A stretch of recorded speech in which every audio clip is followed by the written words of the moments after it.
أكتر حاجتين بيبوظوا أي مشروع لما يكون البيانات متكررة ولما تكون في بيانات ناقصة.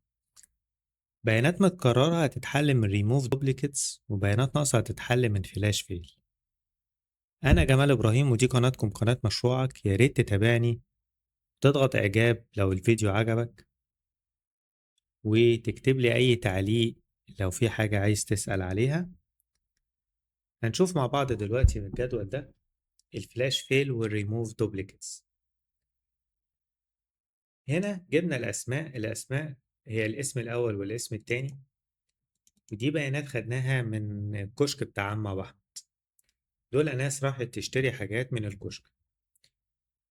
هنبتدي بالفلاش فيل. هنكتب هنا أول اسم اللي هو أحمد، نكتب تاني اسم اللي هو الصندوقي،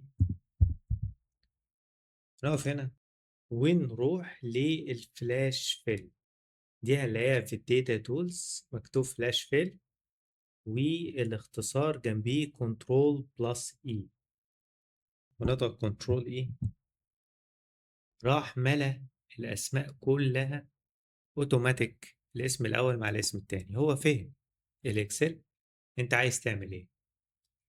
هنيجي للريموف دوبليكيتس، اللي هي إن أنت تشيل الاسم المتكرر. خلي بالك أنا ممكن أطبق الريموف دوبليكيتس دي على الجدول بتاع، على العمود بتاع الفلاش فيل، بس أنا بحب أحطها في عمود لوحده عشان تفهم، أو كأنهم متقسمين يعني.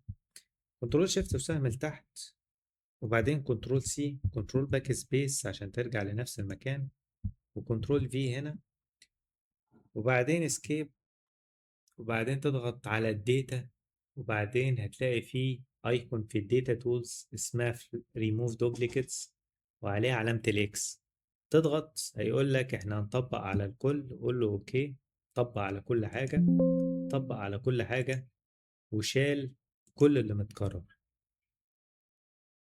كده انا استخدمت الفلاش فيل والريموف دوبليكيتس. في حاجة تالتة، هي زي فكرتها تجميع الداتا. لو عندنا اسم أول واسم تاني وعايزين نجمعهم على بعض بس بدون الفلاش فيل، نضغط هنا على insert، بعد كده column to left، سمي ده full name اللي هو الاسم الكامل،